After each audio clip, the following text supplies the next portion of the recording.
స్తోత్రం, స్తోత్రం, స్తోత్రం. నూతన సంవత్సరపు ఆరాధనను కూడా దేవుడు ఆశీర్వాదకరంగాను మహిమకరంగా ప్రభు జరిగించినట్లుగా స్తోత్రం చెల్లిద్దాం. స్తోత్రం, స్తోత్రం, స్తోత్రం, స్తోత్రం. ప్రభువే మనల్ని నడిపించినట్లుగా స్తోత్రం చెల్లిద్దాం. స్తోత్రం, స్తోత్రం. బలహీనతలన్నిటిని దేవుడు తొలగించి పరిపూర్ణమైన ఆరోగ్యాన్ని దేవుడు అందరికీ అనుగ్రహించినట్లుగా, నూతనమైన ఉజ్జీవాన్ని, ఉల్లాసాన్ని, ఉత్సాహ ధ్వనిని దేవుడు అనుగ్రహించినట్లుగా స్తోత్రం చెల్లిద్దాం. స్తోత్రం, స్తోత్రం, స్తోత్రం, స్తోత్రం, స్తోత్రం, స్తోత్రం. హల్లెలూయా చెప్పాలి. హల్లెలూయా. ఒక వాక్య భాగాన్ని మనం చదువుకుందామండి. రాజుల రెండవ గ్రంథం, రాజుల రెండవ గ్రంథం,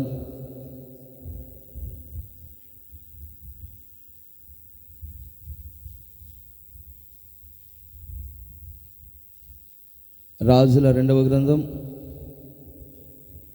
2వ అధ్యాయము 2వ వచనాన్ని చదువుకుందాం. చదవండి, మొదటి నుంచి చదవండి. యెహోవా సుడిగాలి చేత ఏలియాను ఆకాశమునకు ఆరోహణము చేయింపబో కాలమున ఏలియాయు ఎలీషాయు కూడి గిల్గాలు నుండి వెలుచు ఉండగా, ఏలియా, యెహోవా నన్ను బేతేలునకు పొమ్మని సెలవిచ్చి ఉన్నాడు గనుక నీవు దయచేసి ఇక్కడ ఉండుమని ఎలీషాతో అనెను. Praise the Lord. హల్లెలూయా చెప్పాలి. హల్లెలూయా. సుడిగాలి చేత ఏలియాను ఆకాశానికి దేవుడు తీసుకుని పోయే సమయం వచ్చింది. ఈ 3వ రోజున ఈ ఉపవాస ప్రార్థనలో దేవుడు మనల్ని దేవుని యొక్క సన్నిధానానికి రాబోతున్న దినాలలో కూడా ఆరోహణముడుగా మనల్ని కూడా తీసుకుని వెళ్ళబోతూ ఉన్నాడు. వెళ్ళబోతున్న క్రమంలో ఏలియా ఎలీషాతో అంటున్నాడు, అయ్యా నేను వెళ్ళబోతూ ఉన్నాను, నా కాలము పరిపూర్ణమవుతుంది, ఈ సేవలో దేవుడు కృప చూపించి ఉన్నారు.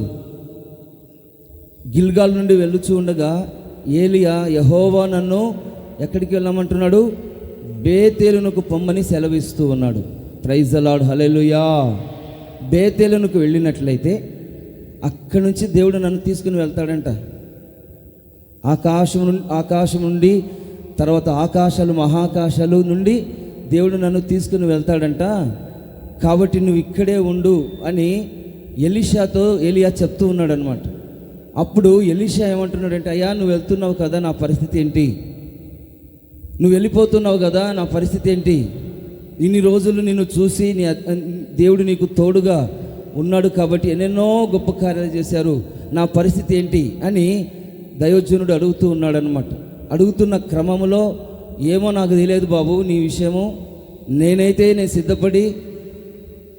సిద్ధపడి వెళ్ళిపోతూ ఉన్నాను. నేను 3 రోజులు చక్కగా ఉపవాసం ఉండి, ఇన్ని రోజులు చక్కగా నేను సేవ చేసి, ఇన్ని రోజులు దేవునితో గడిపి సహవాసం చేసి, ఒకానొక దినం వచ్చేసింది నాకు, ఇంకా వెళ్ళిపోతున్నాను, నేను ఆరోహణమై వెళ్ళిపోతున్నాను, కాబట్టి నువ్వు ఇక్కడే ఉండు అన్నప్పుడు అతనిలో ఉన్న ఆశను మనం గమనించినట్లయితే, నేను కూడా వస్తానంటే వద్దు ఇక్కడే ఉండమంటున్నాడు. సర్లే వస్తానంటుంటే తీసుకుని వెళ్తున్నాడు అన్నమాట. మరలా ఇక్కడే ఉండు, ఎరుకోకు పొమ్మని చెప్తున్నాడు అని ఇక్కడే ఉండమంటున్నాడు, వద్దు వస్తానంటున్నాడు. కాబట్టి ఈ సంభాషణ, ఈ సహవాసాన్ని మనము గమనించినట్లయితే బేతేలులో జరిగిందనమాట. ఆ స్థలములో ఈ సంభాషణ, ఈ కార్యక్రమాలు, ఈ ఆత్మ సంబంధమైన విషయాలన్నీ, ఈ సంగతులన్నీ ఎక్కడ జరుగుతుందంటే చూడండి, బేతేలునకు పొమ్మని దేవుడు సెలవిస్తూ ఉన్నాడు. చెప్పాలి హల్లెలూయా. చెప్పాలి హల్లెలూయా. ఏలియా, యెహోవా నన్ను బేతేలుకు పొమ్మంటున్నాడు. బేతేలు అంటే అర్థం ఏంటంటే దేవుడు నివసించే స్థలం ఇది. బేతేలులో దేవుడు ఉన్నాడు. బేతేలు అంటే దేవుని యొక్క మందిరం ఇది. బేతేలు అంటే దేవుని యొక్క ఇల్లు. కాబట్టి దయచేసి నేను వెళ్ళబోతూ ఉన్నాను అని చెప్తుంటే ఇతను ఏం చేస్తున్నట్టే, నేను కూడా వస్తానన్నప్పుడు ఈ విధంగా నేను వెళ్ళబోతున్నాను, ఒక దుప్పటి పడుతుంది, ఆ దుప్పటి నీకు కనబడితే ఓకే, లేకపోతే నీ ఇష్టం, దేవుని ఇష్టం అని ఆయన వెళ్ళిపోతూ ఉన్నాడు అనమాట. వెళ్ళిపోతున్న సమయంలో ఆ క్రమంలో ఆయన సుడిగాలి చేత మరణము చూడకుండానే బయలుదేరి వెళ్ళిపోతున్నాడండి. పరలోకము నుండి ఒక దుప్పటి అతని మీద పడింది. చెప్పాలి హల్లెలూయా. రెండంతల ఆత్మాభిషేకము చేత అతను నింపబడి, ఇంకా ఏలియా లేడు కాబట్టి ఏలియా కంటే కూడా దేవుని యొక్క ఆత్మాభిషేకాన్ని అతను పొందుకున్నాడు కాబట్టి అతను వెళ్ళిపోయినా పర్వాలేదు. కాబట్టి ఈ దినాన మనము దేవుని యొక్క సన్నిధానికి వచ్చిన మనము ఈ బేతేలు అనుభవాలు ఏంటి, ఎందుకని దేవుడు ఆ చివరి దినాలలో బేతేలుకు దేవుడు ఎందుకు నడిపించాడు అతన్ని, అతని తర్వాత పరిచర్య ఎలా సాగింది, ఎలా బలపరచబడ్డాడు దైవజనుడు యొక్క ఎలీషా, తర్వాత ఈ ఏలియా ఏ విధంగా ఆరోహణమైపోయినాడు. పరిశుద్ధ లేఖనాల్లో మనం గమనించినట్లయితే ఎక్కడ జరిగింది ఈ స్థలం ఏంటి అంటే బేతేలు అన్నమాట. ఈ బేతేలు మీద మన మనస్సు ఉంచుకున్నట్లయితే నేను బేతేలుకు వెళ్ళాలి, ముగించుకొని నా యాత్రను ముగించుకొని, నా ఆత్మ సంబంధమైన యాత్రను ముగించుకొని నేను అక్కడికి వెళ్ళాలి అని అనుకొని ఈ దినాన మనం ఏం చేయాలంటే సిద్ధపడాలన్నమాట. ఈ ఉపవాస ప్రార్థనలు ఏ విధంగా మనం సిద్ధపడి ఉన్నామో 2026 కానీ మనము దేవుని యొక్క సన్నిధికి వెళ్ళేంత వరకు మనం ఏం చేయాలంటే దేవుని యొక్క సన్నిధినికి మనం యొక్క బేతేలుకు వస్తూ పోతూ ఉన్నట్లయితే ఒకానొక రోజున దేవుడు మనల్ని ఏం చేస్తాడంటే పరిపూర్ణత కలగజేసి పరిపూర్ణులుగా మార్చి సుడిగాలి చేత ఆరోహణం అంటే దేవుని యొక్క సన్నిధానానికి వెళ్ళి ఆ ఉన్నతమైన కృపను దేవుడు మనకు అనుగ్రహిస్తాడు. కాబట్టి దేవుడు ఏం చెప్తున్నాడంటే ఈ దైవజనుడికి చెప్పినట్లుగానే దేవుడు మనతో ఏమి చెప్తున్నాడంటే నువ్వు బేతేలులో ఉండాలి. చెప్పాలి హల్లెలూయా, చెప్పాలి హల్లెలూయా. బేతేలులో ఉండాలి సెలవిస్తున్నాడు. దేవుడు దయచేస్తూ ఉన్నాడు. ఎక్కడెక్కడో మనం ఉండడం కాదండి, మన మనసంతా చూడండి దేవుని యొక్క మందిరంలో దేవుడు ఉన్నాడు, ఆయన మనతో మాట్లాడుతాడు, ఆయన మనతో సిద్ధపరుస్తాడు అని అనుకొని దేవుని యొక్క సన్నిధిలో మనం 3 రోజులు సిద్ధపడి దేవుని యొక్క సన్నిధానానికి వచ్చిన ఆ సన్నిధానంలో ప్రభు మాట్లాడుతూ ఉన్నాడు. మీరు రావాల్సిన చోటుకే వచ్చారు, ఉండవలసిన చోటులో ఉంటూ ఉన్నారు. ఎక్కడి నుంచి వచ్చారో ఎక్కడికి వెళ్తారో నేను మిమ్మల్ని తీసుకుని వెళ్తాను అని ప్రభు సెలవిచ్చి ఈ బేతేలులో దేవుడు మనల్ని నిలబెడుతున్నాడు. చప్పట్లు కొట్టండి హల్లెలూయా. ఈ బేతేలులో ఉన్న యొక్క అనుభవాలలో ఇంతకుముందు మనం నేర్చుకున్నామండి. శనివారం రోజు బేతేలులో శుద్ధీకరణ వస్త్రాలు మార్చుకోవాలి అని మనం నేర్చుకున్నాం. కానీ ఈ కోణం వేరేండి. ఇంకా రకరకాల కోణాలు రకరకాలుగా దేవుడు మనల్ని నడిపిస్తూ ఉంటారనమాట. కాబట్టి ఈ బేతేలులో దేవుని యొక్క సన్నిధిలో వచ్చినప్పుడు మనం ఏమవుతామంటే ఆరోహణం అయిపోతాం అన్నమాట. ఒక్క క్షణములోనూ జరిగిపోతుంది. కాబట్టి దీని కొరకు మనం కనిపెడుతూ ఉండాలన్నమాట. దీని కొరకు మనం ఎదురు చూస్తూ ఉండాలి. ఈ బేతేలులో నా యొక్క అనుభవాలు ఏంటి, ఎందుకని దేవుడు బేతేలులో ఉండమంటున్నాడు దైవజనుని అని కొన్ని విషయాలు మనము పరిశుద్ధ గ్రంథంలో వాక్యంలో మనము దేవుని యొక్క సన్నిధిలో నేర్చుకున్నట్లయితే ఏ విధంగా దైవజనులు ఇద్దరు చూడండి, ఏలియా ఎలీషా తర్వాత అనేక మంది మన పితరులు చాలామంది భక్తులు ఏ విధంగా ఆయన సన్నిధానానికి చేరి ఉన్నారో అదే క్రమంలో దేవుడు మనల్ని కూడా నడిపించునుగాక. చెప్పాలి హల్లెలూయా. మీరందరికి ఇష్టమైన దేవుని సన్నిధానానికి వెళ్ళి చెప్పండి హల్లెలూయా. బేతేలులో ఉండడం అందరికి ఇష్టమైన చెప్పండి హల్లెలూయా. అందరూ చెప్పండి హల్లెలూయా. 2 సాక్షులు ఉన్నారండి. చివరి దినాల్లో 2 సాక్షులు ఉన్నారు. వాళ్ళు దేవుని వద్ద నుండి జీవాత్మను వాళ్ళ దగ్గరికి వచ్చి వారిలో ప్రవేశించిందంట. రాబోతున్న యొక్క దినాలలో జరగబోతుంది ఇది. 2 సాక్షులు వాళ్ళు వచ్చి దేవుని వద్ద నుండి వస్తారు. తర్వాత ఎన్నో అద్భుతాలు ఆశ్చర్యమైన కార్యములు చేస్తారు. తర్వాత ఈ భూమి మీద వాళ్ళని చూసి అనేక మంది చూడండి రకరకాలుగా అనుకుంటారు, వాళ్ళని రకరకాలుగా ఇబ్బంది పెడుతూ ఉంటారనమాట. కానీ అయినా చూడండి ఆ శ్రమలన్నింటిలో కూడా వాళ్ళు ఏం చేస్తున్నారు, దేవునిని బట్టి అద్భుతాలు ఆశ్చర్యమైన కార్యాలు చేసుకుంటూ వెళ్ళిపోతున్నారనమాట. ఎప్పుడైతే దేవుని పిలుపు వచ్చిందండి, ఆ ఇద్దరు సాక్షులకు పిలుపు వచ్చింది, ఇక్కడికి ఎక్కిరమ్ము, ఇంకా చాలు, మీరు చేసిన అద్భుతాలు, మీరు చేసిన సేవ, మీరు చేసిన అన్ని చాలు, ఇంకా నా దగ్గరికి ఎక్కిరమ్మని ఇద్దరు సాక్షులు ఉన్నారు కదా, వాళ్ళతో ప్రభు చెప్పిన వెంటనే వాళ్ళు మోకాళ్ళుని దేవుని యొక్క సన్నిధిలో వాళ్ళు చేసిన కార్యక్రమాలన్నింటిని ముగించుకొని ఆ శ్రమలలో వాళ్ళు దేవుని యొక్క సన్నిధిలో ఎత్తబడ్డారనమాట. హల్లెలూయా, హల్లెలూయా. ఒక మేఘం వచ్చింది, ఆ మేఘాలలో వాళ్ళని దేవుడు అలాగే ఎత్తుకొని పోయారనమాట. ఒక మేఘం వచ్చిందండి, మీరు బాగా ఆలోచించండి. ఒక మేఘం వస్తుంది మనకు, మీరు అలాగనే సిద్ధపడి ఉపవసించి ప్రార్థన చేస్తూ నూతనమైన సంవత్సరంలో ఆరాధన చేస్తూ ఈ విధంగా శని ఆదివారాలు సిద్ధపడుతూ వస్తూ పోతూ ఉన్నట్లయితే ఒక మేఘం రాబోతూ ఉన్నది. చెప్పాలి హల్లెలూయా. ఒక మేఘం రాబోతూ ఉన్నది, ఒక మేఘం రాబోతున్నది. ఆ మేఘాలలో నుండి నిన్ను దేవుడు తీసుకుని వెళ్ళబోతున్నాడు. ఎంతమందికి నిరీక్షణ అది? ఎంతమందికి ఈ నిరీక్షణ, ఈ విశ్వాసం ఉన్నది? కాబట్టి ఇలాంటి అనుభవాలలో అందుకనే దేవుడు దైవజనుడితో చెప్తూ ఉన్నాడు. ఏమని చెప్తూ ఉన్నాడంటే, ఏలియాతో చెప్తున్నాడు, నువ్వు బేతేలుకు వెళ్ళాలి, నువ్వు బేతేలుకు వెళ్ళాలి. ఒకరి తర్వాత ఒకరికి దేవుడు అభిషేకించి, ఏలియా తర్వాత ఎలీషాను దేవుడు అభిషేకించి ఈ సేవను నడిపిస్తున్నాడు దేవుడు. కాబట్టి మనము కూడా ఈ బేతేలు అనే దేవుని యొక్క స్థలానికి, దేవుని యొక్క మందిరానికి వచ్చి ఈ విధంగా సిద్ధపడి మనం ఆయన కొరకు, దేవుని కొరకు, యేసయ్య కొరకు ఎదురు చూస్తూ ఉన్నట్లయితే ఒకానొక దినం రాబోతుంది. అది మన శ్రమలన్నిటి నుంచి విడిపించి ఆ మేఘము మనల్ని ఆ ఉన్నతమైన స్థలంలో, మనం ఎప్పుడైనా చూసామా ఆ స్థలాలు? పరలోకంలో స్థలాలు చాలా ఉన్నాయండి. భూమి మీద స్థలాలు ఏ విధంగా ఉన్నాయో పరలోకంలో స్థలాలు చాలా ఉన్నాయి. ఆ స్థలములోనికి మనం వెళ్ళబోతున్నాం. చప్పలు కొట్టండి, హల్లెలూయా, హల్లెలూయా. చూడండి, ఈ మాటలు చెప్పి ఆయన ఏం చేస్తున్నాడంటే, వారు చూస్తూ ఉండగానే కొన్ని మాటలు ఆ గలిలయ ప్రాంతం వారితో చెప్తూ ఉన్నాడు. చెప్పిన తర్వాత ఆయన ఆరోహణమై వెళ్ళిపోతున్నాడు అనమాట.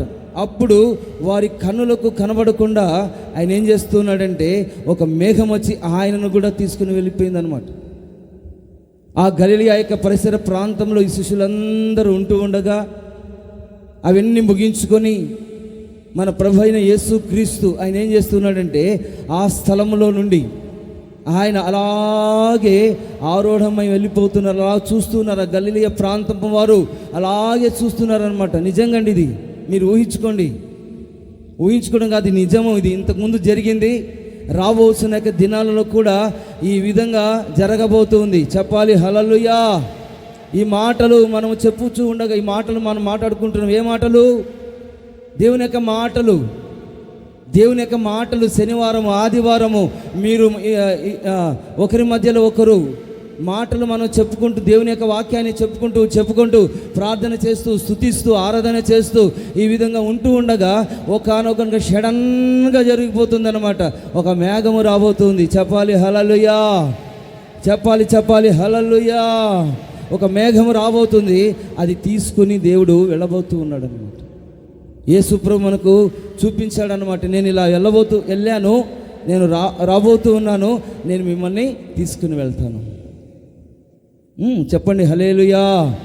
నేను వెళ్ళాను, నేను వచ్చాను, అన్ని ముగించుకున్నాను, వెళ్ళాను, మరలా రాబోతున్నానండి.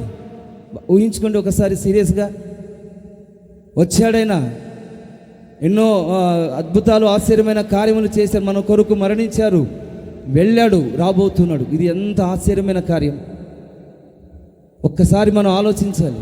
దేవుని బిడ్డలకు ఇది ఈ మర్మాలు దేవుడు తెలియజేస్తున్నాడు. అందరికీ ఈ విషయాలు తెలియజేయడండి. దారిలో పోయే దానయ్యకి చెప్పలేదు దేవుడు, ఆ సెంటర్లో ఉన్న వాళ్ళకి చెప్పలేదు. దేవుడు మిమ్మల్ని ప్రత్యేకపరుచుకొని దారిలో పోయే దానని నిలబెట్టి నేను వస్తున్నానని దేవుడు చెప్తాడా? అలా చెప్పడండి. మీరు విలువైన వారు, రక్తం చేత కడగబడిన వారు, చక్కగా 3 రోజులు ఉపవాసం ఉన్నారు, మంచిగా వచ్చారు, మీతో దేవుడు చెప్తూ ఉన్నాడు అనమాట. ఏమని చెప్తూ ఉన్నాడంటే, నేను రాబోతూ ఉన్నాను కాబట్టి మీరు బేతేలులోనే ఉండండి, మీరు ఎక్కడికి వెళ్ళొద్దండి, బేతేలులో ఉండండి, మీరు సిద్ధపాటు మనసు కలిగి ఉండండి. రాబోతున్న దినాల్లో ఒకనొక రోజున నేను ఇంతవరకు ఏం చేస్తాడంటే ప్రేమతో మనతో మాట్లాడుతూనే ఉంటాడు అన్నమాట. మాట్లాడుతూనే ఉంటాడు మనతో. దేవుడు మాట్లాడుతూనే ఉంటాడు. మాట్లాడి ఒకరితో మాట్లాడి ఆయన మనము మాట్లాడి ఈ వాక్యాలన్నీ మనలో నెరవేర్చబడి దేవుని యొక్క సన్నిధిలో దేవుని ఇల్లు ఇది. తర్వాత ఇంకొకటి ఉంది, పరలోకంలో దేవుని యొక్క ఇల్లు ఉంది. దాని కొరకు ఈ బేతేలులో నుండి సిద్ధపడిన ప్రతి ఒక్కరిని ఆయన ఏం చేస్తున్నాడంటే తీసుకుని వెళ్ళబోతూ ఉన్నాడు. కాబట్టి ఈ బేతేలులో ఉన్న అనుభవాలు ఏంటి? ఈ బేతేలులో ఉన్న అనుభవాలు ఏంటిది? పరిశుద్ధ గ్రంథంలో మనము గమనించినట్లయితే ఒకానొక రోజున యాకోబు బయలుదేరి ఒక రాత్రికాల సమయంలో ఒక చోటు నుండి ఇంకో చోటుకి వెళ్తూ ఉన్నాడండి. యాకోబు ఏ యాకోబు? ఆది కాండంలో ఉన్న యాకోబు ఒక చోటు నుండి ఇంకొక చోటుకి వెళ్తూ ఉంటే నిద్ర వచ్చింది. ఆ నిద్ర వచ్చినప్పుడు ఒక కలగన్నాడు. ఆ కలలో దేవుని యొక్క దూతలు దిగుతూ ఉన్నారనమాట. దిగుతున్న యొక్క సమయంలో అందరికంటే పైగా యేసుక్రీస్తు ఉన్నాడు. తర్వాత దేవుని యొక్క దూతలు దిగుతూ ఉన్నారనమాట. ఈ కళను అతను చూస్తూ ఉన్నాడు. ఆ స్థలాన్ని చూసిన వెంటనే అతను కళ్ళు తెరిచి ఎప్పుడైతే చూశాడు, కళ్ళు మూసిన తర్వాత, కళ్ళు తెరుస్తాం కదండి, ఇలా కళ్ళు మూసుకొని అలాగనే ఉంటామా? కళ్ళు మూసుకుంటాం. కళ్ళు మూసుకొని కళ కంటూ ఉన్నాడు అనమాట. పర సంబంధమైన కళ కంటున్నాడు. కళ కని తర్వాత ఇలా కళ్ళు తెరిచాడు. కళ్ళు తెరిచిన వెంటనే అతనికి చూడండి, ఆ స్థలానికి వచ్చి దేవుడనే యెహోవా ఆ స్థలానికి వచ్చి ఆ స్థలమును గురించిన ఒక మర్మాన్ని తెలియజేసి తర్వాత అతనితో మాట్లాడి వెళ్ళిపోయాడండి. వెళ్ళిపోయిన తర్వాత ఈ స్థలములో దేవుడు ఉన్నాడు. ఇది పరలోకపు గవిని. చెప్పాలి హల్లెలూయా. ఇది భయంకరము. దీనికి బేతేలు అని పేరు పెడుతున్నానని ఆ దినాన యాకోబు ఏం చేశాడంటే బేతేలు అనే పేరు పెట్టాడనమాట. అది దేవుడు నివసించే స్థలం అనమాట. కాబట్టి ఆ బేతేలులో నా యొక్క అనుభవం ఏంటంటే, ఆ బేతేలులో దేవుడు ఏం చెప్తున్నాడు? ఆ కళలో దేవుడు ఏం చెప్తున్నాడండి? హలో, ఏం చెప్తున్నాడు ఆయన? ఆ కళలో దేవుడు ఏం చెప్తున్నాడంటే, నేను నీకు తోడై ఉంటాను. చెప్పలు కొట్టండి హల్లెలూయా. నేను నీకు తోడై ఉంటాను అంటున్నాడు అనమాట. నేను నీకు తోడై ఉంటాను. తోడై ఉంటే ఎలాంటి అనుభవాలలో ప్రభువు నడిపిస్తాడంటే, నువ్వు వెళ్ళు ప్రతి స్థలమందు నేను నిన్ను కాపాడుతాను. నువ్వు ఏ స్థలానికైనా వెళ్ళు, ఏ ప్రపంచానికైనా వెళ్ళు, కానీ నేను నీకు తోడుగా ఉంటాను. నీ వెంబడే వస్తాను, నిన్ను విడిచిపెట్టను. నేను నీకు తోడుగా వస్తాను.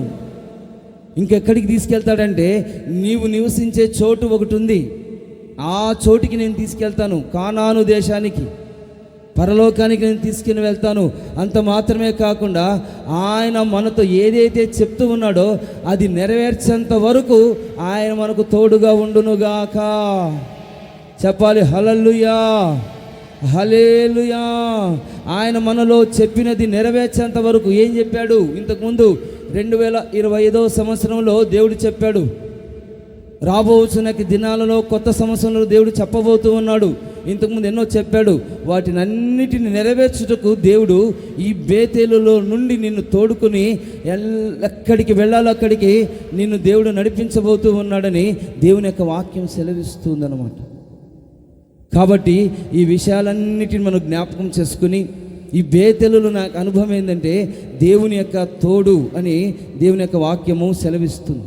ఆ దినాన అప్పుడు యెహోవా నీ పితరుల దేశమునకు నీ బంధువుల యొద్దకు తిరిగి వెళ్ళుము, నేను నీకు తోడై ఉంటానని యాకోబుతో దేవుడు చెప్తూ ఉన్నాడు అన్నమాట. దేవుడు తోడుగా ఉంటున్నాడు. ఎందుకని దేవుడు తోడుగా ఉంటున్నాడంటే, అతని యొక్క పరిస్థితి, అతని యొక్క జీవితంలో ఎన్నో కష్టాలు దేవుడు అతను అనుభవిస్తున్నాడు. అందుకనే దేవుడు అతనికి తోడుగా ఉండి నెమ్మది కలిగించడానికి, నీ పితరుల దేశమునకు నీ బంధువుల యొద్దకు తిరిగి వెళ్ళుము, అక్కడ నేను నీకు తోడై ఉంటానని యాకోబుతో దేవుడు చెప్తూ ఉన్నాడు అన్నమాట. కాబట్టి దినాన మనము దేవుని యొక్క సన్నిధిలో అతను ఏం చేశాడంటే, యాకోబు బేతేలునకు వెళ్ళి నివాసం చేస్తున్నాడంట. పరిశుద్ధ గ్రంథంలో మనం గమనించినట్లయితే ఆ యాకోబు బేతేలునకు వచ్చి నివాసం చేస్తున్నప్పుడు అక్కడ దేవుడు అతన్ని పరిశుద్ధపరిచి, పవిత్రపరిచి, శుచిపరిచి, వస్త్రాలను మార్చుకోండి, మీరు పరిశుద్ధపరచుకోండి అని మాట్లాడి అతన్ని అక్కడ స్థిరపరుస్తున్నాడు అనమాట. ఆ శ్రమ దినమున ఉత్తరమిచ్చి వెళ్ళిన యొక్క దేవుడు మార్గమున తోడై ఉండి చూడండి, ఒక బలిపీఠాన్ని కట్టుకుంటూ వెళ్తున్నారనమాట. దేవుడు తోడుగా ఉండిన దాన్ని బట్టి ఆ శ్రమలలో ఆ చేసే యొక్క ప్రార్థన మీద దేవుడు కనుదృష్టి ఉంచి వాళ్ళకి అందరికీ ఉత్తరమును అంటే జవాబును దయచేసి వాళ్ళకు తోడుగా ఉండి అక్కడి నుంచి దేవుడు నడిపించబోతూ ఉన్నాడు. చెప్పాలి హల్లెలూయా, హల్లెలూయా. అదేవిధంగా యేసేపు ఇంటి వారిని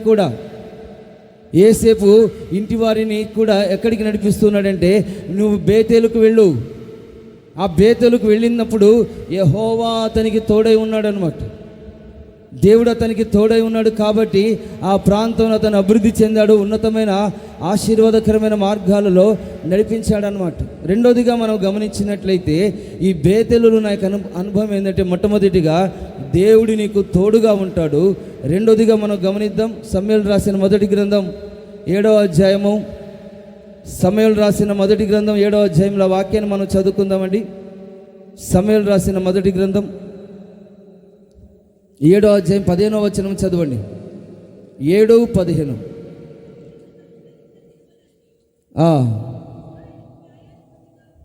ఇశ్రాయేలులకు న్యాయాధిపతిగా ఉండెను. ఏటేటా అతడు బేతేలునకును, గిల్గాలునకును, మిస్పాకును తిరుగుచు ఆ స్థలముల యందు ఇశ్రాయేలీయులకు న్యాయమును తీర్చుచూ వచ్చెను. మరి చూడండి, అతని ఇల్లు రామాలో ఉందంట. ఆ రామాలో కూడా అతను ఏం చేస్తున్నాడంటే న్యాయము తీర్చుచూ వచ్చాను. చెప్పాలి హల్లెలూయా. ఈ బేతేలుకు వచ్చిన మీ జీవితాల్లో దేవుడు మొట్టమొదటిగా తోడుగా ఉంటాడు. తోడుగా ఉండి ఎక్కడికి తీసుకుని వెళ్తాడో ప్రభు మీతో చెప్పి ఉన్నాడు. తర్వాత ఈ బేతేలునకు వచ్చిన నీ జీవితంలో రాబోతున్న దినాల్లో చేసే కార్యం ఏంటంటే న్యాయము జరుగుతుంది ఇక్కడ. చెప్పాలి హల్లెలూయా, చెప్పాలి హల్లెలూయా. చూడండి, ఇక సమూయేలు తాను బ్రతికిన దినములన్నీ ఇశ్రాయేలులకు న్యాయాధిపతిగా, ఇంకెక్కడ న్యాయం జరగదనమాట. న్యాయాధిపతిగా చూడండి, మన ప్రభు అయిన యేసుక్రీస్తు ఏం చేస్తాడంటే, ఈ బేతేలులో నువ్వు ఉన్నావు కాబట్టి అన్ని విషయాలలో, ప్రతి విషయంలో ఆయన ప్రతి ఒక్కరికి న్యాయం చేస్తాడండి. తప్పనిసరిగా ఆయన ప్రతి విషయంలో న్యాయం చేస్తాడు. అందుకనే ఇతను అన్ని చోట్ల తిరిగి, ఈ సమూయేలు గారు బేతేలు తిరుగుతూ ఉన్నాడు, బేతేల్లో ఉన్న వారిని దర్శిస్తూ ఉన్నాడు, వాళ్ళకి దేవుని యొక్క న్యాయాన్ని చెప్తూ ఉన్నాడు. గిల్గాలులో ఉన్న వారిని, మిస్పాలో ఉన్న వారిని కూడి ఈ విధంగా కూర్చోబెట్టి ఇది దేవుని యొక్క న్యాయము అని న్యాయము తీరుస్తూ ఉన్నాడు అనమాట. కాబట్టి మనము ఈ దినాలలో న్యాయము మన ప్రభు అయిన యేసుక్రీస్తు తీరుస్తాడంట. ఎలా అంటే చూడండి, మన శత్రువులు మన మీదికి వచ్చినప్పుడు ఒకానొక దినాన, ఒక కాలములో, ఒక సందర్భంలో ఈ సిసెరా అనే ఒక అతను ఉన్నాడు. దేవుని యొక్క నామాన్ని దూషిస్తూ ఈ ఇశ్రాయేలును బాధ పెడుతూ 40 సంవత్సరాలంట, 40 సంవత్సరాలు బాధ పెడుతూ ఉన్నాడు అనమాట. బాధ పెడుతున్న సమయంలో వాడు కఠినముగా బాధ పెడుతూ ఉన్నాడు. ఆ సమయంలో సిప్పోరా కాదు, దెబోరా అనమాట. ఈ దెబోరా ఈ యొక్క ప్రవక్త అని, ఈ దెబోరా అనే ప్రవక్తి ఏం చేస్తుందంటే, ఆమె ప్రవక్త అనమాట. ఆ ప్రవక్త కొంతమందిని పిలిచి, దేవుడు మీ జీవితంలో కార్యములు చేయబోతూ ఉన్నాడు, శత్రువులను అప్పజెప్పబోతూ ఉన్నారు, కాబట్టి మీరు ఈ పని చేయండి అన్నప్పుడు వాళ్ళు చెప్పినట్టుగా చేశారు. కాబట్టి చూడండి, ఆ సిసెరా అనే యొక్క శత్రువును దేవుడు తొలగించి వీళ్ళ ద్వారా వాళ్ళందరికీ న్యాయం చేసినట్లుగా పరిశుద్ధ లేఖనాల్లో మనం చూస్తూ ఉన్నాం. చెప్పాలి హల్లెలూయా, చెప్పాలి హల్లెలూయా. కాబట్టి మన మన జీవితంలో జరుగుతున్న యొక్క పరిస్థితులన్నిటికీ దేవుడు ఒకనొక దినాన ప్రతి సమయంలో దేవుడు మనకు న్యాయం చేస్తారనమాట. ఎలా న్యాయం చేస్తాడు? మనం ఏమనాలి దేవుని యొక్క సన్నిధిలో? యోబు జీవితంలో మనం గమనించినట్లయితే అతని జీవితంలో ఎన్నో శ్రమలు, ఎన్నో సంగతులు జరిగినాయండి. దేవుడు యోబును ఆశీర్వదించాడు. ఆ ఊజు దేశంలో అలాంటి వాడు, భయభక్తులు కలిగిన వాడు ఎవ్వరూ లేరనమాట. అలాంటి ఆయనకు శ్రమలు, శోధనలు, భయంకరమైన పరిస్థితులు ఎదురొచ్చినాయన్నమాట. ఆ సమయంలో అన్నీ దేవుడే ఇచ్చాడనమాట. సంతోషము, సమాధానం, పిల్లలు, మంచి కుటుంబము, మంచి స్థితులు గతులన్నిటిని దేవుడు యోబుకు అనుగ్రహించారనమాట. అనుగ్రహించిన తర్వాత చాలా సంగతులు అతని జీవితంలో జరిగినాయి. అతను ఆ విధంగా యథార్థంగా దేవుని యొక్క సన్నిధిలో ఆత్మతో సత్యమతో ఆరాధన చేసుకుంటూ ఈ విధంగా దేవుని వైపు చూస్తూ మనోనేతర విరిగించబడిన వాడై ఈ విధంగా హ్యాపీగా తన పిల్లలతో ముందుకు సాగుతున్న యొక్క దినాలలో ఈ సాతానుగాడు సుడిగాలి చేత అతని జీవితంలో శ్రమలు పెట్టాడనమాట. బాధలు, కఠినమైన పరిస్థితులు. అలాంటి సమయంలో చూడండి, ఈ సంగతులలో ఏ సంగతి జరిగినా అతను ఏమంటున్నాడంటే దేవుని ఏమాత్రం దూషించకుండా ఇది అన్యాయం జరిగింది, ఇలా జరిగిపోయింది అని యోబు ఏ పాపము చేయలేదని దేవుని యొక్క వాక్యం సెలవిస్తుంది.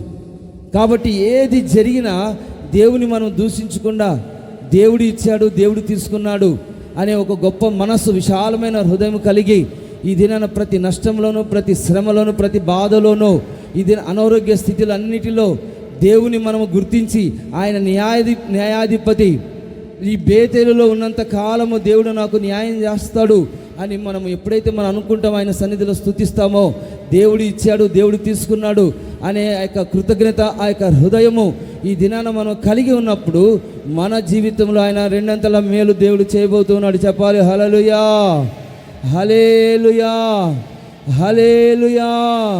చూడండి, నెహెమ్యాకు రాసిన గ్రంథములు కూడా ఒక వాక్యాన్ని మనం చదువుకున్నట్లయితే 9వ అధ్యాయం 33వ వచనంలో మా మీదికి వచ్చిన యొక్క శ్రమలన్నిటిని చూడగా, మా మీదికి వచ్చిన శ్రమలన్నిటిని చూడగా నీవు న్యాయవంతుడవే, న్యాయస్తుడవే, నీవు సత్యముగానే ప్రవర్తించితివి, కానీ మేము దుర్మార్గులమైతిమి. తను తాను తగ్గించుకొని తన యొక్క దుర్మార్గతను గురించి వీళ్ళు దేవుని సన్నిధిలో ఒప్పుకుంటున్నారన్నమాట. ఏమంటున్నారంటే మా మీదికి వచ్చిన యొక్క శ్రమలన్నిటిని చూడగా నువ్వు న్యాయస్తుడవే. మనం అనుభవిస్తున్న యొక్క శ్రమలు, శోధనలు, ఎందుకని మనల్ని ఈ బాధలు వస్తున్నవి, ఎందుకని ఈ యొక్క శ్రమలు మనల్ని ఆవరిస్తూ ఉన్నవి, వీటినన్నిటిని చూసుకుంటే మన తప్పులే చాలా కనపడతాయి. మనం ఏమనుకుంటున్నామంటే దేవుడు అన్యాయస్తుడు, ఈ శ్రమ నాకెందుకు వచ్చింది, దేవుడు అన్యాయం చేశాడు, దేవుడు న్యాయం చేయడం, ఈ ఆర్థిక ఇబ్బందులు ఏంటి, ఈ పరిస్థితులు ఏంటి, నాకే ఇన్ని సంభవిస్తున్నవి అని మనం అనుకుంటూ ఉంటాం అన్నమాట. కానీ ఈ శ్రమలను బట్టి, ఈ పరిస్థితులను బట్టి మనము దేవుని యొక్క సన్నిధిలో ఈ ఉపవాస ప్రార్థనలు మనం ఏం చేసి ఉన్నామంటే మనల్ని మనమే విమర్శించుకొని, పరిశోధించబడి ఉన్నాం అబ్రహాము వలె. అందుకనే దేవుడు చెప్తూ ఉన్నాడు, నీకు వచ్చిన యొక్క శ్రమల ద్వారా నువ్వు ఉపవసించి ప్రార్థన చేసుకున్నావు, నీ గురించి నువ్వు తెలుసుకున్నావు. కాబట్టి మనం ఏమనుకుంటున్నామంటే దేవుని యొక్క సన్నిధిలో నేను దుర్మార్గుడు, నేను పాపిని అని నువ్వు తెలుసుకున్నావు. కాబట్టి దేవుడు మహిమ పొందునుగాక. చెప్పాలి హల్లెలూయా, చెప్పాలి హల్లెలూయా. న్యాయవంతుడే అని మనం గుర్తించాలన్నమాట. దేవుడు న్యాయవంతుడు అని గుర్తించాలన్నమాట.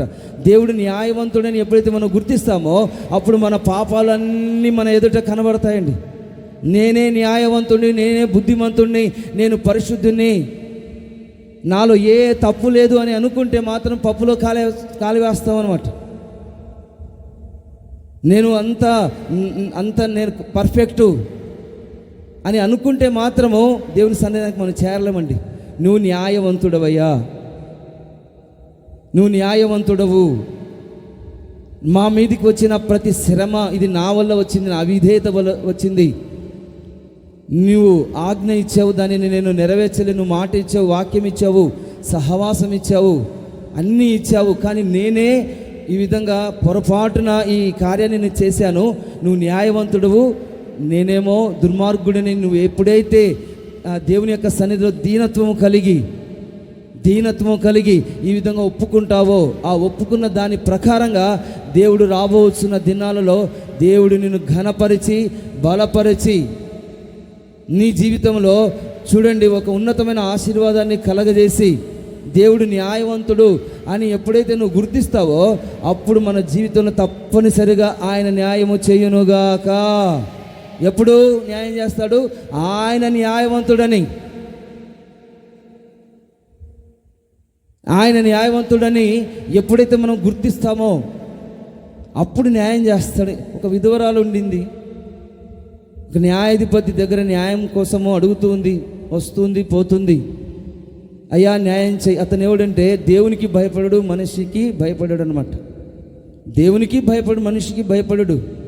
అలాంటి ఆయన దగ్గరికి ఈ విధవరాలు న్యాయం చేయండి అని అడుగుతుందన్నమాట. అడుగుతున్న ఆ యొక్క క్రమంలో అంతటి వాడే దుర్మార్గుడతను, కఠినస్తుడు, భయంకరుడు అనమాట. అలాంటి వాని దగ్గరికి వెళ్ళి ఈమె అడుగుతుందన్నమాట, న్యాయం చేయని. ఎవరి దగ్గరికి అడగాలి? పోయి న్యాయం చేసే వారి దగ్గరికి, వాళ్ళ దగ్గరికి, వీళ్ళ పెద్దల దగ్గరికి పోయి అడగాలన్నమాట. కానీ ఈ విధవరాలు ఏం చేస్తుందంటే అడుగుతుందన్నమాట. పోయి మాటి అడుగుట వలన ఆ దుర్మార్గుడు, ఆ కఠినస్తుడు ఏం చేస్తుందంటే ఈమె మాటికి వచ్చి నన్ను అడుగుతుంది, ఖచ్చితంగా నేను న్యాయం చేయాలి. హల్లెలూయా, ఖచ్చితంగా నేను న్యాయం చేయాలని అతను మనసులో అనుకున్నాడంట. మీ దగ్గరికి వచ్చి ఎవరైనా ప్రతిమలాడి నువ్వు ఎంత చేయకపోయినా నీ చేతులు పట్టుకుని కాళ్ళు పట్టుకొని ప్లీజ్ అంటే నువ్వేం చేస్తావంటే కరిగిపోయి, నీరైపోయి, స్మార్ట్ అయిపోయి, తర్వాత అన్నీ కరిగిపోయి నిన్ను కౌగిలించుకొని ముద్దాడి, తర్వాత చిన్నపిల్లలు ఎవరైనా సరే కాళ్ళు పట్టుకొని ఈ విధంగా చేసినప్పుడు వెంటనే హృదయం అంతా కరిగిపోతుంది అన్నమాట. నీవే అలాంటి వాడివైతే చూడండి, దేవుడు ఏర్పరచుకున్న మనల్ని దీవారాత్రములు ఉపవసించి ప్రార్థన చేసి ఈ విధంగా మొరపెడితే ఆయన ఖచ్చితంగా న్యాయం చేస్తాడు. హల్లెలూయా చెప్పాలి. హల్లెలూయా. అందరికి ఆయన న్యాయము చేయునుగాక.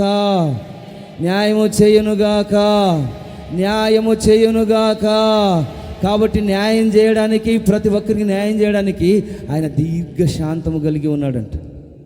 మీకొక్కరికి న్యాయం చేస్తే అయిపోతుందా? మీ పక్కింటి వాళ్ళు, మీ స్నేహితులు, మీ బంధువులు వాళ్ళకి చేయాలి కదండి.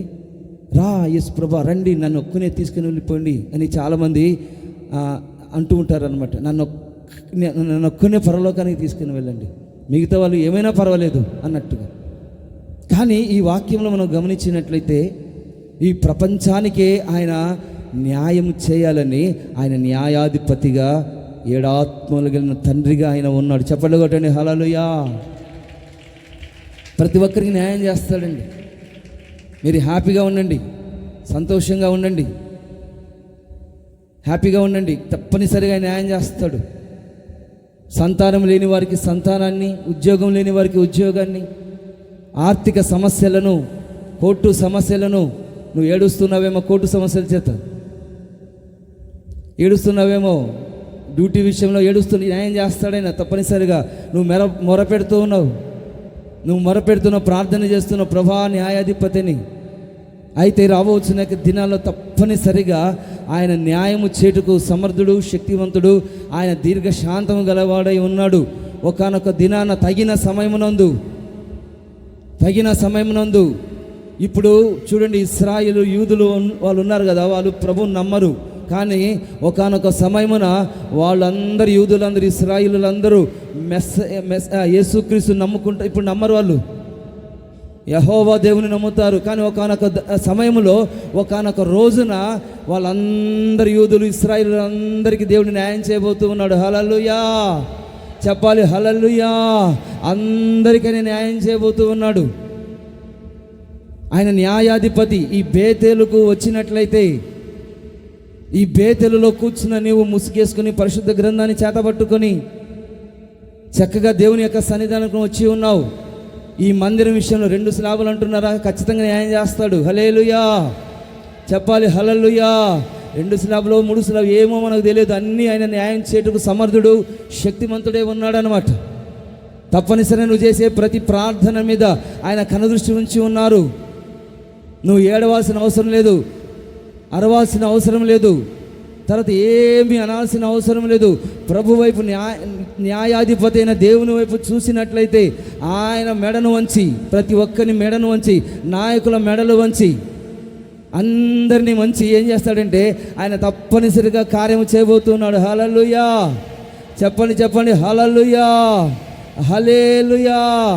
తాను తగ్గించుకున్నాడండి యేసుక్రీస్తు. క్రీస్తు కూడా మీ కొరకు బాధపడి మీరు తన అడుగు జాడలేందు నడుచుకున్నట్లుగా మీకు మాదిరి ఉంచిపోయారనమాట. ఆయన మాదిరి ఉంచిపోయారు. తర్వాత ఆయన పాపము చేయలేదు, కానీ మీ కొరకు ఆయన బాధపడ్డారు. క్రీస్తు కూడా మీ కొరకు బాధపడి మీరు తన అడుగు జాడలయందు నడుచుకుంటూ వెళ్ళాలని మీరు ఆయన మాదిరి ఉంచిపోయి ఉన్నాడు. ఆయన ఏ పాపము చేయలేదు. హల్లెలూయా. అంత మంచి దేవుడు అండి. ఏ పాపము చేయని వాడు మన ప్రభువు. ఏ పాపము పరిశుద్ధుడు, అతి పరిశుద్ధుడైన అంతటి దేవుడు, అంత గొప్ప దేవుని మనం కలిగి ఉన్నామండి. అంతటి నీతిమంతుడైన దేవుడు అనమాట ఆయన. అలాంటి దేవుడు కలిగి ఉన్నప్పుడు మీరు ఎందుకు అలా దిగులుగా ఉన్నారు? ఎందుకు అలా డీలాగా ఉన్నారు? ఉపవాసం మేము ఉన్నాము, మేము 3 రోజుల నుంచి అన్నం తినలేదు, ఎందుకు అలా బాధపడుతున్నారు? దేవుడు పరిశుద్ధుడు అనమాట. హల్లెలూయా. ఆయన నీతిమంతుడై ఉన్నాడు. హల్లెలూయా హల్లెలూయా. ఆయనలో ఏ కపటం లేదు. తప్పనిసరిగా ఆయన న్యాయం చేస్తారు. ఆయన శ్రమ పెట్టబడి బెదిరించక, శ్రమ వచ్చినప్పుడు ఎవరన్నా నిన్ను చంప మీద పెడలని కొట్టావనుకో, మళ్ళీ ఏం చేస్తావు నువ్వు? ఖచ్చితంగా నీలో కోపం వస్తుంది. కానీ ఆయన బెదిరించలేదంట. ముఖం మీద కొట్టినప్పుడు, ఇంట్రుకలు గడ్డం పీకినప్పుడు, తర్వాత బాధ పెట్టినప్పుడు ఆయన బెదిరించలేదంట. రౌడీజం చేయలేదు యేసుప్రభు. ఇది నన్ను చాలామంది ఏం చేస్తారంటే రౌడీజం చేస్తారు. ఏదన్నా ఎవరన్నా ఒక మాట అన్నారనుకోండి, ఒక మాట అంటే ఇంకా అయింది. ఇంకా ఒక మాట ఎవరైనా అన్నారనుకోండి, హలో, ఒక్క మాట ఎవరైనా అన్నారనుకోండి, ఇంకా నోటిలో దుర్వార్తలే. నువ్వు అలా అన్నావా, ఇలా అన్నావా, ఆ వీధి అంతా అవమానం అనమాట. నిందలు, ఒకరినొకరు దూషించుకుంటారు, ఒకరినొకరు కొట్లాడుకుంటారు, ఒకరినొకరు తిట్టుకుంటారు, రకరకాలుగా మాట్లాడుకుంటారండి. న్యాయం చేస్తాడు కదా. వాళ్ళు అన్నారనుకో, ఏదన్నా మాట అన్నారనుకో, దేవుడు ఉన్నాడని అనుకోరు అనమాట. మాటకు మాట, ఎందుకంటే రోషం, మాటకు మాట ఇవ్వడం, ఎదిరించడం. దేవుడు ఏమైనా రౌడీజం చేస్తారా? బెదిరించకని రాయబడింది ఎక్కడ? 1 పేతురు 2:21-23 మీరు చదివినట్లయితే, ఆయన దూషింపబడి బదులు దూషింపలేదు, ఆయన శ్రమ పెట్టబడి బెదిరింపక న్యాయముగా తీర్పు తీర్చు దేవునికి తన్ను తాను అప్పగించుకొనేను. చెప్పండి కొట్టండి. హల్లెలూయా చెప్పాలి. హల్లెలూయా. న్యాయం చేస్తాడండి. ఎవరైనా మాట అన్నారనుకో, ఖచ్చితంగా న్యాయం మనము దేవునికి అప్పచెప్పాలి. నువ్వు ఎంత వాదించినా నీ నోరు ఏమవుతుందంటే అపవిత్రమైపోతుంది. నీ నోరు అపవిత్రమైపోతుంది. అలా కాకుండా ఏమాత్రం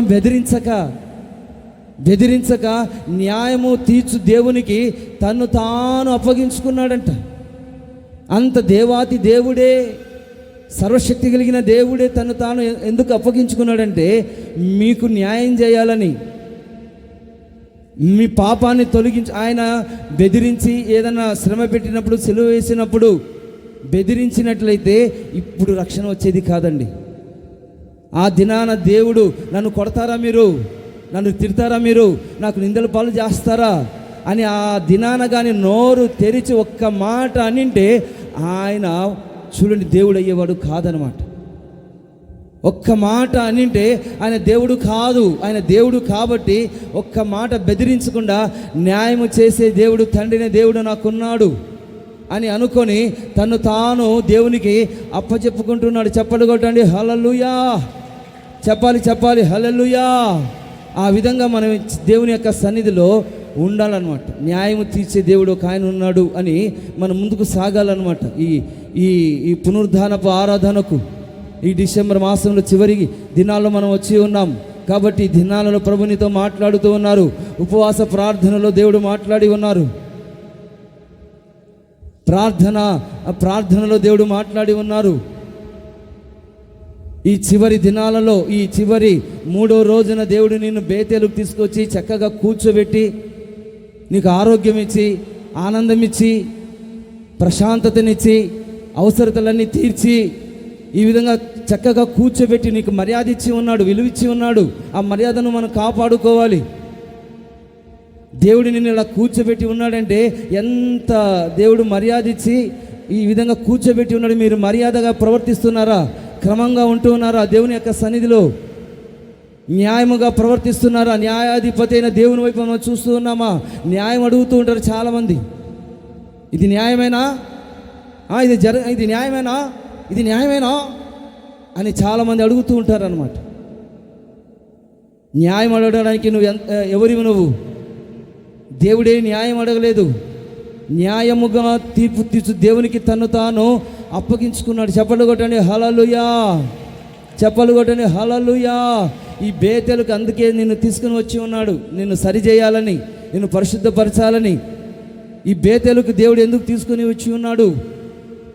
నీకు తోడుగా ఉండి నిన్ను ఈ స్థలముల నుండి ఆయన ఏ విధంగా ఆరోహణమయ్యాడో అదే విధంగా నిన్ను కూడా ఆ విధంగా సిద్ధపరిచి బేతేలుకు తీసుకుని వచ్చి తోడుగా ఉండి, నువ్వు ఎక్కడికి వెళ్ళినా తోడుగా ఉండి, నిన్ను మరవకుండా, నిన్ను విడవకుండా తోడుగా ఉండి, నువ్వు వెళ్ళి ప్రతి స్థలంలో ఉండి ఇంత చేస్తూ ఉంటే ఆయన నువ్వు మర్చిపోతున్నావండి. తర్వాత రెండవదిగా మనం గమనించినట్లయితే ఆయన బేతేలులో ఉన్నాడు కాబట్టి న్యాయం తీరుస్తాడనే జ్ఞానం లేకుండా ప్రవర్తిస్తూ ఉన్నావు. న్యాయం తీరుస్తే దేవుడు ఒక ఉన్నాడని నువ్వు మర్చిపోతూ ఉన్నావు. ఇది జ్ఞాపకం చేసుకోవాలి మనము. న్యాయం చేసేవాడు ఒకడు ఉన్నాడు, ఆయన పేరే నజరేయుడైన యేసు.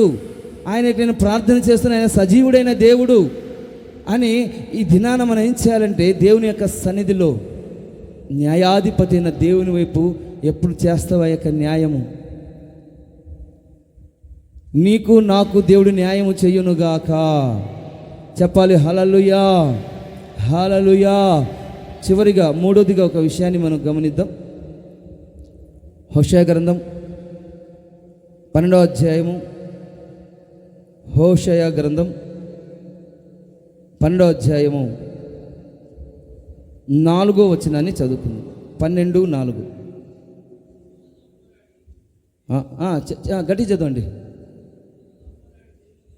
దూతతో పోరాడి జయము పొందెను. అతడు కన్నీళ్లు విడిచి అతని ప్రతిమలాడెను. బేతేలులో ఆయన అతనికి ప్రత్యక్షమాయెను. అక్కడ ఆయనతో మనతో మాట్లాడాను. హల్లెలూయా. చూడండి, ఈ వాక్యంలో మనం గమనించినట్లయితే యాకోబు దేవుని యొక్క సన్నిధిలో పోరాడుతూ ఉన్నాడంట. మగసిరి గలవాడై అతడు దేవునితో పోరాడాను. అతడు దూతతో పోరాడి జయమొందెను. దూతతో పోరాడి జయం పొందుకుంటున్నాడు. అతడు కన్నీళ్లు విడిచి అతన్ని ప్రతిమలాడుకుంటున్నాడు అనమాట. దేవుని యొక్క దూత వచ్చింది రాత్రికాల సమయంలో. వచ్చి వాళ్ళిద్దరూ పోట్లాడుతున్నారు అనమాట. పోట్లాడుతున్నారు. ఆయనేమో ఆ దూత ఏమో ఇస్సిరి కొడుతున్నాడు ఆ యొక్క యాకోబును. ఇతనేమో మళ్ళా పాదాల దగ్గరికి వెళ్తున్నాడు. ఆ విధంగా పోరాటం జరిగింది దేవుని యొక్క దూతకు యాకోబుకు. ప్రైజ్ ది లార్డ్, హల్లెలూయా. చెప్పాలి హల్లెలూయా. ఆ పోరాడుతున్న సమయంలో అతను ఏం చేస్తున్నాడంటే జయాన్ని పొందుకున్నాడు. అతనేమో దూతేమో ఆత్మస్వరూపి, ఇతనేమో శరీరం. పట్టుకుంటే దొరకడు. బాగా గమనించండి, పట్టుకుంటే దొరకడు. చూడండి, గాలిని పట్టుకుంటే దొరకడు అనమాట. అలాంటి పోరాటం ఇది. ఈ ఆత్మ సంబంధమైన పోరాటం ఇది. దేవుడు మనకు కనబడడు, ఆత్మస్వరూపి అయిన. బాగా గమనించండి, ఈ ప్రార్థనలు మనం ఏం చేస్తూ ఉంటాము? పోరాడుతూ ఉంటాం. దేవుడేమో ఆత్మస్వరూపి, మనకు ఆయనేమో మీరు కనబడ్డారు అనుకోండి, మీతో మేము అడుగుతాము, పోరాడతాము, ఏదో చేసుకుంటాం. కానీ ఆయన కనబడాడు కదా, ఆత్మస్వరూపి అయిన దేవుడు కనబడాడు కదా. ఆయనతో ఎలా మనం పోరాడాలి, ఎలా ప్రార్థన చేయాలి? ఇదే దేవునితో ఉన్న బంధం. చెప్పాలి హల్లెలూయా. ఇదే పోరాటం అన్నమాట, ఇదే పోరాటం. ఇలాంటి పోరాటంలో చూడండి, దేవుడు ఏం చేస్తాడంటే ప్రత్యక్షం అవుతారు. సంతోషం లేదండి ఎవరికి? హల్లెలూయా. ఇలాంటి పోరాటాలు మీరు ఎప్పుడు చూసినా పనితో పోరాటం, ఆర్థిక ఇబ్బందులతో పోరాటం, సమస్యలతో పోరాటం, భర్త మాట వినడం లేదని, భార్య మాట వినడం లేదని, తర్వాత ఆర్థికంగా ఇబ్బందులు వస్తున్నాయని, అనారోగ్యం, దీంతో పోరాడుతున్నాం ఎక్కువగా మనం. కానీ ఆత్మ సంబంధంగా నా నీతిని, నా రాజ్యాన్ని మొదట వెతకండి అని అన్నప్పుడు అవన్నీ మీకు అనుగ్రహించబడతాయి. దేవునితో మనము సహవాసం, దేవునితో పోరాటం. ఇలాంటి అనుభవాన్ని ఎవరికైనా ఇచ్చాడండి? ఎవరికి ఇవ్వలేదు. అందరి ప్రపంచంలో భార్యాభర్తలు పిల్లలతో కలిసి మలిసి ఆ యొక్క సహజీవనం చేస్తూ ఉన్నారు, వాళ్ళతో కలిసి సాగుతున్నారు. కానీ మీకు ఒక ప్రత్యేకమైన జీవితాన్ని దేవుని బిడ్డలకు దేవుడు అనుగ్రహించి ఉన్నారు. చెప్పాలి హల్లెలూయా. ఇది ఎంత మంచి అనుభవం అండి. ఇలాంటి పోరాటం లేకుండా సామాన్యమైన మానవుని వలె, ఒక సామాన్యమైన విశ్వాసి వలె ఈ దినాన నువ్వు జీవిస్తున్నావు. భర్త లేడని భర్త లేడని నువ్వు అనుకుంటున్నావా? న్యాయం చేయడం తప్పనిసరిగా న్యాయం చేస్తాడు. ఎందుకు అలా జరిగిందో నీకు తెలియదన్నమాట. దేవుడు నిన్ను ఆశీర్వదించాలని కోరుకుంటున్నాడు. దేవుడు నీకు తోడుగా ఉండాలని కోరుకుంటున్నాడు. హల్లెలూయా. చెప్పాలి హల్లెలూయా. తప్పనిసరిగా ఆయన న్యాయం చేస్తాడు. కాబట్టి ఈ ఉదయకాల సమయంలో దేవుని యొక్క సన్నిధిలో మనము ఒక మంచి అనుభవాలను మనము దేవునితో కలిగి ఉండాలి. దేవుని యొక్క దూతతో ఈ యాకోబు పోరాడుతూ ఉన్నాడు అన్నమాట. పోరాడుతూ ఉన్నాడు. చెప్పాలి హల్లెలూయా. చెప్పాలి హల్లెలూయా. హల్లెలూయా. పోరాడుతున్నాడండి. బాలుడైన ఆ సమూయేలు దేవుని యొక్క సన్నిధిలో చిన్నవాడిగా ఉన్నప్పుడు చూడండి, ఆ దినాన ఒక స్వరం వినబడుతుంది. ఏంటంటే సమూయేలు సమూయేలు అని ఒక స్వరం వినబడుతుంది. నీ దాసుడని నేను ఉన్నాను, చెప్పండి ప్రభా, చిత్తం ఏంటి అన్నప్పుడు దేవుడు మాట్లాడుతున్నాడండి, ప్రత్యక్షమవుతూ ఉన్నారు. Praise the Lord. చెప్పాలి హల్లెలూయా. హల్లెలూయా. కాబట్టి దేవుడి యొక్క ప్రత్యక్షత. అబ్రహాము 99 ఏళ్ల వాడైనప్పుడు యెహోవా అతనికి ప్రత్యక్షమై, నేను సర్వశక్తి కలిగిన దేవుడను, నువ్వు నిందారహితుడవై ఉండుము, నేను నీకు తోడై ఉంటాను. చెప్పాలి హల్లెలూయా. చెప్పాలి హల్లెలూయా. కాబట్టి దేవుని యొక్క ప్రత్యక్షత ఈ బేతేలులో కలుగుతుందన్నమాట. దేవుని యొక్క ప్రత్యక్షత ఈ బేతేలులో కలుగుతుంది. కాబట్టి దేవుని యొక్క సన్నిధిలో విన్న వాక్యాన్ని బట్టి